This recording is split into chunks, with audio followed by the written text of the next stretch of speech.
Johnston, Senior Editor at CGT and RIS News, and I'm talking here today with Surabhi Pokhrel of Colgate-Palmolive. Now, Surabhi is a member of our Executive Council, which is a forum for industry innovators who are identifying the latest technology and trends in retail and consumer goods. The group's made up of leading consumer goods, retail, and solution provider executives who are focused on sharing insights to drive action across the industry. So I'm really excited to talk with Surabhi today about some of the digital commerce trends we're seeing affecting the consumer goods and retail industries. So Surabhi, welcome. Thank you for joining me and talking with me today. Now, you're worldwide director and head of global digital commerce at Colgate, but you recently moved over from Johnson & Johnson. So I was wondering if you could just start us out by telling us a little bit about your background, including some details on how the transition's going. Sounds good, Lisa. Thank you so much for having me. Very excited to be part of the CGT forum overall, and super excited to chat with you on all things commerce and more. So I recently joined about 6 months back, Colgate-Palmolive. I head global digital commerce for them. Career-wise, CPG is something that's all I have done for the most part in my career. Right after business school, I joined Procter & Gamble, and I was with them during the Gillette P&G transition. That's where I had my first bite of CPG. To be true, actually, Unilever was my first exposure, where I was a summer intern. So CPG is how I started during business school, went to P&G, started consulting for a long time after Procter, came to the US, and I started consulting for Reckitt Benckiser, Kimberly-Clark, PepsiCo, and a lot of other CPG players.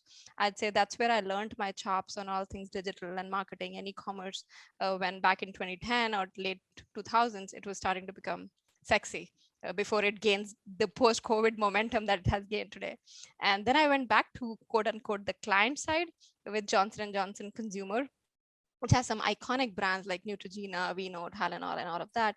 And I worked both in the marketing and CD department, heading up global e-commerce for them for close to 3 years. And very recently, I was approached by Colgate late last year, and we are starting on a giant digital transformation journey. So I got hired by their chief digital officer, and I was super inspired by the vision and the motivation that the company has to double down on all things digital, including digital commerce. And Colgate, beyond the amazing brands that we already know in oral care, personal care, also is a big name in the pet care category. And that was a new category for me. And that was one of the reasons I thought, let's go and enjoy the momentum that's Colgate building and all things digital. No surprise to hear about the pet care. I think we all know, if you haven't gotten, anyone who's watching didn't get a pet during the pandemic, definitely know somebody who has. We're going to talk about digital commerce, but I actually want to start us talking about data democratization, right? Because we often hear from they go hand in hand. We often hear from brands about the challenges of data democratization in the enterprise. And it's interesting you mentioned your time at Unilever. We actually recently hosted Dan Cook on a webinar, and he's the head of Walmart food sales at Unilever. And he spoke to some of the needs and challenges about ensuring those who have the data understand how to use it and interpret it. And his thinking was that ultimately everyone should have access to the data. So I'd really love to get your take on what drives success when it comes to breaking down the digital commerce silos. And what does it take so that the data can be successfully shared broadly, and so that teams can have, as Dan put it, the full puzzle instead of just pieces? Sure. No, I love how you quote Dan on the full puzzle. Of course, data is being spoken of as the new oil in so many ways, which is partly true. But I think there's a slight difference here. Unlike oil, data is not finite. It is infinite. So every interaction we have with the consumer or otherwise, every touch point, data is being created, while oil is not being created at the same speed. So silly analogy there, but what I'm trying to say is data is being created all the time. It is up to us as brands to figure out what's the data of value, how do we get that data, and how do we synthesize and get the insights out of them, and most importantly, how do we act upon that data? Because corralling and gathering data is just one part of the puzzle.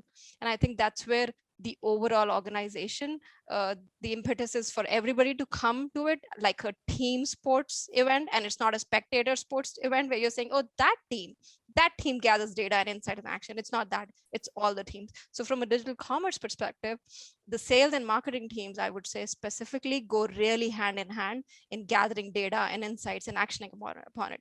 One example I would say is, if a product is out of stock and you understand from the digital shelf on Amazon, one of my hot big products is out of stock, it's a team sport event to manage by the sales team bring that information to the supply chain team, make sure the marketing teams knows, so you're not putting media behind a product that's out of stock. So you see the full funnel approach of how something simple on the digital shelf or on digital commerce brings all the teams together to act upon a data and close the loop on action. Right. So in terms of puzzles, the newest puzzle and perhaps the newest team sport now is social commerce, right? So how is that being viewed within the industry? What are the conversations that are having about kind of figuring out the latest puzzle? Sure. I'll take you outside the US momentarily on this, right? So China in social commerce, this is something that's being done in China and Asia for a long, long time. It's now the train is coming to the Western world, but I will say eMarketer has been quoting that China has about 10% of their overall e-commerce business coming out of social. So that's been huge there. TikTok, which is Douyin there, Kuaishou, and a lot of other, platforms who double down on social commerce has been happening in China. Of late, it's being spoken more in the Western world, UK, US specifically. I view digital social commerce as an exploration channel. I don't think we as consumers, we dial into Instagram or TikTok and say, oh, let me see what I'm going to buy. That's not the purpose from a consumer. I'm browsing, out of boredom or anything, and I'm looking to be inspired. So the overall funnel of the consumer getting inspired and adding the product to the cart and checking out, the funnel is collapsing on social. So going from inspiration to putting it in your basket is the new way of, I would say, shopping that's happening on social commerce. But again, I want to clarify that in the industry, there's a myth that social commerce is a buying channel. It's not a buying channel. It's a discovery channel where buying is now made possible and you close the funnel. Okay, so that's a great segue into my next question, talking about listening to consumers, right? So I was just talking with a company the other day, and they said that being consumer first has already almost become a buzzword, which is actually a good thing for the consumer goods industry. But really, it's translating differently for every company. In a lot of cases, it's still a lot of talk and not action. So in your experience, what's needed to propel these good intentions into action? Sure. Going back to your question, Lisa, you had on the data piece, right? Consumer sentiment can be gathered from a variety of sources, right? First, understanding where all is consumer speaking about us. The consumer could speak to you on social, on Twitter, Facebook, and all the other channels. The consumer could also speak to you by giving you feedback, either by calling your consumer care hotline or writing to you. I don't know if people do that anymore, but leaving reviews for you. Right? Texting maybe. Right? Yeah, texting maybe. So if the consumer is leaving a review for you on Amazon, on Target, or Tesco, your retailer of choice, that is gold mine of information. That's true consumer sentiment above and beyond what you hear from them on the social channels. So I see many, many companies doubling down and reading that sentiment and acting upon it. The consumer might be telling you, oh, your bottle is hard to open. For folks like me, somebody who has arthritis and they cannot open an over-the-counter pill pack because the cap is hard to open. That's a solve to packaging that digital commerce team could bring and close that loop from driving from data to insights to action. So some companies are doing pretty good on it. And I get inspired looking at companies who are not just gathering sentiment from rating and review and from social chatter. They're starting to look at TikTok as a channel to drive new product innovation. So can you give some examples? I'd love to hear, who you think is doing this well. So I was reading somewhere, from a retail CPG perspective, Starbucks came up with new flavors based on some folks who, concocted some flavors of Starbucks on their own, and they made those regular people like micro influencers, and they actually launched flavors based on what people were putting up on TikTok. Similarly, I know Ocean Spray was a big thing, earlier, past last year during COVID, where, the cranberry and the drink became so famous and the company really doubled down and, started not just incentivizing the influencer, but doing more with what was being said. So really taking these kind of little hits and running with them. So what do you think is holding the companies? What's holding them back? I think a lot of the times it is inertia, because organizations would rather do what is working well and double down on the energy of it. But more evolved organizations are getting conscious that we just don't need to do things well that we already do, right? There are two parts of it: doing things differently and doing different things.